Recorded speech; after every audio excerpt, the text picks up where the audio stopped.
we were studying Narcotic Drugs and Psychotropic Substances Act, Unit 3 and Chapter number 3. So, let's continue with the authorities and officers of the NDPS Act. Let's begin. The central government take measure for the prevention and abuse. जब हम act या committee बनाते हैं तो सबसे पहले उसका objective जब हम डिसाइड करते हैं तो हम जानते हैं कि एनडीपीएस का ऑब्जेक्टिव था कि हमें जो मिसयूज है या जितना भी उसका रॉन्ग परसेप्शन या यूज बनता जा रहा है हमारे इंडिया में उसे कंट्रोल करना। तो उसके लिए जो है सबसे पहले गवर्नमेंट ने एक कमेटी बनाई और कमेटी का रोल ये था कि सबसे पहले वो कुछ मेजर्स ले प्रिवेंशन के लिए कि पहले हम रोक सकें, उन चीजों पे कंट्रोल कर सकें जो अब्यूज में जा रही है। उसके लिए सबसे पहले था illicit traffic in narcotic drugs. What is illicit traffic? Again इसकी हम डेफिनेशन देख लेते हैं कि इलिसिट ट्रैफिक क्या होता है। Illicit traffic is you can not gather, you can not cultivate, produce, manufacture, sell, purchase, import और एक्सपोर्ट और consume. Traffic, the word traffic itself says that you cannot gather something. आप चीज को रोक कर इकट्ठा करके नहीं रख सकते। And illicit का मतलब है ना wrong way, मतलब कि आप गैर कानूनी तरीके से, गलत तरीके से, wrong measures स्टेप्स लेते हुए किसी भी नार्कोटिक ड्रग या साइकोट्रोपिक सब्सटेंसेस को जो है गैदर या इकट्ठा नहीं कर सकते, या फिर हम उसको समझे डेफिनेशन के तौर पे तो ना उसको कल्टीवेट कर सकते हैं, ना उसको प्रोड्यूस, मैन्युफैक्चर, सेल एक्सेट्रा। तो ये इलिसिट ट्रैफिक होता है। गलत तरीके से जो है आपको उसे रोक कर रखना ड्रग के अमाउंट को, चाहे वो कितना भी कम अमाउंट हो। तो अब आप देखिए कि सबसे पहले अथॉरिटीज का क्या रोल था कि सेंट्रल गवर्नमेंट ने कुछ मेजर्स लिए जिसके तहत उन्हें क्या करना था कि प्रिवेंट करना था, रोकना था एब्यूज को एंड इलिसिट ट्रैफिक को।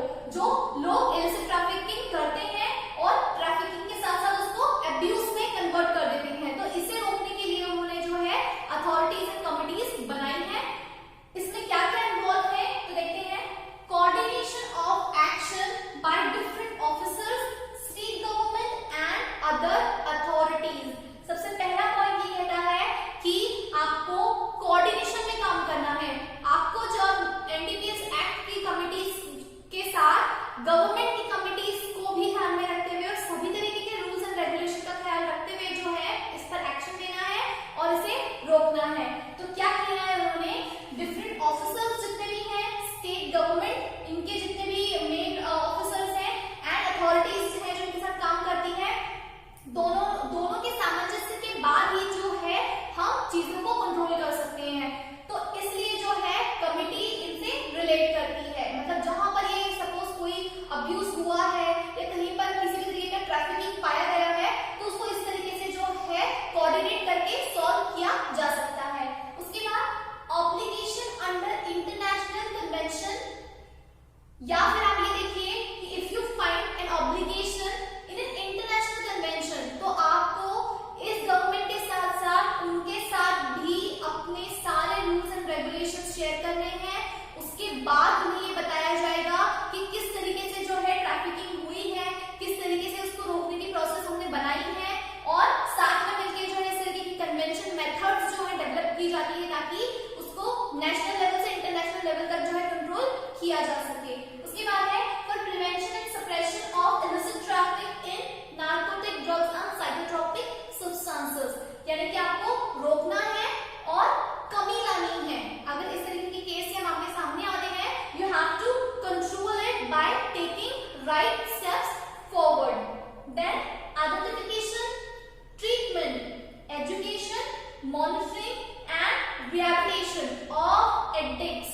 Addicts are the person जो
बाद हम देखेंगे कि officers of the central government.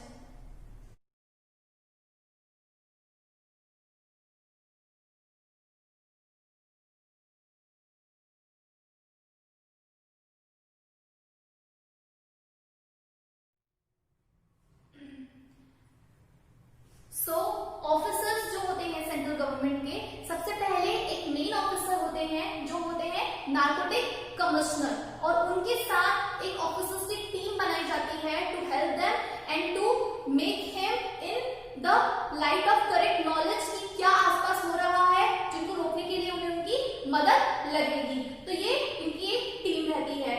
उसके बाद हम देखेंगे कि narcotic drugs and psychotropic substances की एक कंसल्टेटिव कमेटी रहती है। ये कंसल्टेटिव कमेटी साइमल्टेनियसली अपना काम करती है। इन्हें बनाया जाता है, इनकी जो सिलेक्शन प्रोसेस रहती है वो सबसे पहले होती है कि आप ऑफिशियल गैजेट में जो है एक तरीके का नोटिफिकेशन डालते हैं। अथॉरिटी होती है सिर्फ सेंट्रल गवर्नमेंट के पास कि वो ये नोटिफिकेशन डाले। जैसे ही ऑफिशियल गैजेट में मीन पब्लिकली जब ये गवर्नमेंट डोमेन में आ जाता है, पब्लिक डोमेन में आ जाता है, उसके बाद जो है एडवाइजरी कमेटी का बिल्डअप होना शुरू हो जाता है। एडवाइजरी कमेटी जो डिसाइड करेगी कि कंसल्टेटिव कमेटी में किस तरीके के लोगों की रिक्वायरमेंट है, वो क्या ऐसा उसमें इनपुट करेंगे जिसकी वजह से जो चीजें हैं वो ज्यादा स्मूथली कंट्रोल हो सके, जो पहले से बेहतर बन सके। तो एडवाइजरी कमेटी फाइनली डिसाइड करती है कि कंसल्टेटिव कमेटी कैसे क्या बनेगी, कितने मेंबर्स उसमें होते हैं और वो क्या रोल प्ले करते हैं। तो मेंबर में सबसे पहले हो गए चेयरपर्सन। चेयरपर्सन के अंडर होते हैं अदर मेंबर्स, जिनमें टोटल जो संख्या होती है वो होती है 20 मेंबर्स की कमेटी विद अ चेयरपर्सन। तो ये हो गई हमारी कंसल्टेटिव कमेटी। उसके बाद हम देखेंगे कि कंसल्टेटिव कमेटी का रोल क्या है, क्या फंक्शन परफॉर्म करते हैं वो। तो हम पहला देखेंगे, they advise the central government on the matters related to NDPS act time to time.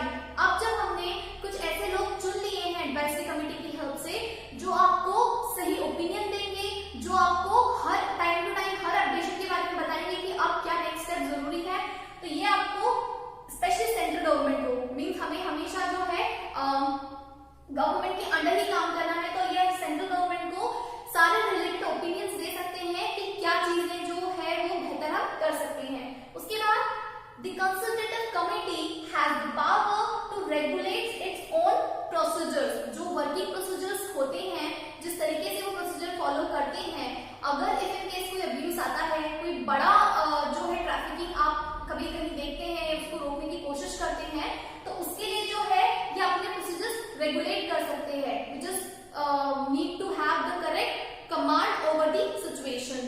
उसके बाद the consultative committee have the decision making power with filing casual vacancies in the offices. वहां की जो रिक्वायरमेंट है, जो vacancies है, वो अपने अकॉर्डिंग जो है चेंज कर सकते हैं एंड डिसीजन मेकिंग पावर भी कंसल्टेटिव कमेटी के पास ही होती है।